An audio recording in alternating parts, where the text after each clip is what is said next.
So hello, here are with one of those little jobs that comes into the shop. It's one of those things that we see once in a while. Um, Someone will have done everything they can to a guitar to try to work on it, and they either pitch it in a yard sale or it ends up on the discount rack at a music store. This is a prime example of one of those guitars. I came wandering in here with a lot of problems, and my job was to turn it from a piece of yard sale trash into a working guitar. So that's what we're going to get into. So we're going to continue on with the video as I originally recorded it and show you really how this situation was. So enjoy. Hello. So here we are. I've got this Yamaha guitar that came in the shop for some repair work. It's got numerous issues. We've got some electronic problems, bad switch, bad EMG, broken switch here. Enough said. Okay, but what I really want to get into on this guitar is up here. I really don't know where to start. I've been dealing with a lot of things since the whole Floyd Rose thing came out way back there decades ago. And guys, really, it's 2019. There's a lot of information out there. I mean, jeez. Okay, so here we go. Let's see if I can break this down. There's so much here. I'm overwhelmed. I don't know where to start. Okay. For one thing, this lock nut block is actually upside down. All of our strings are passing over top of the string bar here. They're actually supposed to meant to hold pressure down on the nut to keep the guitar from going so much sharp when you tune it or when you lock the blocks. Okay, that's to help you out. So these are all passing over the top. Okay, here's something that's really bugged me forever. Somewhere, sometime, a long time ago, someone mentioned putting your strings on backwards. If you broke one, you can unwind it, slide it through, lock it back in the back, and keep going quick. I have a lot of issues with that. Okay, and this guy, I can't even talk. It's got me all worked up here. Anyway, there's probably 6 to 10 winds on each one of these strings.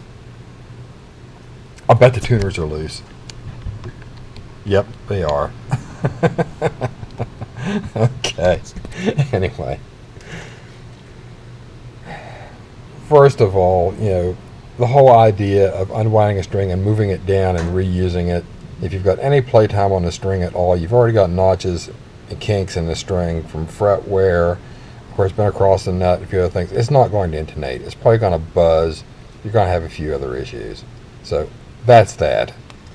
Up here, where your rough winding is for your ball end to be put on the string, we do not want it around the tuner because it actually just cuts up the tuners. I've had a lot of guitars come in here where they were actually breaking strings because this massive winding had gouged out and worn the tuner so bad that it just cut them. So guys, stop it. So, anyway, okay, I'm going to try to compose myself and get to work on this guitar. This, I may have to have a frosty break or something here. I don't know, I can handle this.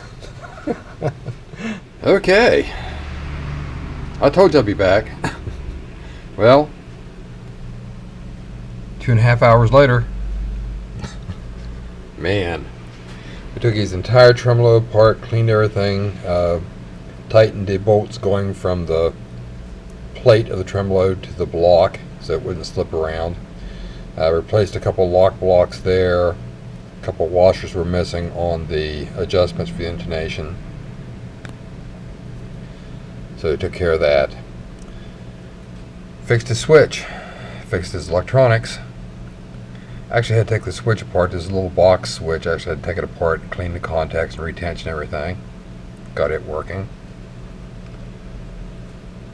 So as it turned out, he didn't really have a bad EMG pickup. He just had a bad bend that had damaged the cable, so he had to reconnect the plug-in on the harness for the rear EMG. Took care of that. Cleaned the rust off all these frets, cleaned up the fingerboard.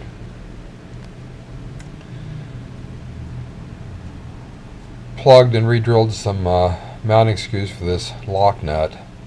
Cool thing about this lock nut, if you notice, it's got a couple Allen screw adjustments on each end up between the B and E and between the E and A strings. This is actually an adjustable lock nut, so you can raise it and lower it before you screw it all down and set your height. Kind of handy. One of the nicest things I've saw here while I'm working on this guitar. His string retainer bar is now where it's supposed to be. We tighten up all these tuning machines and strung it properly. So it's all set up. Tremolo stays in tune, all kinds of neat things. Kind of brutal. Like I say, you never know what I'll be working on. I could be working on a 59 vintage ES 175 one day and something like this the next. So until later, play nice. See you again.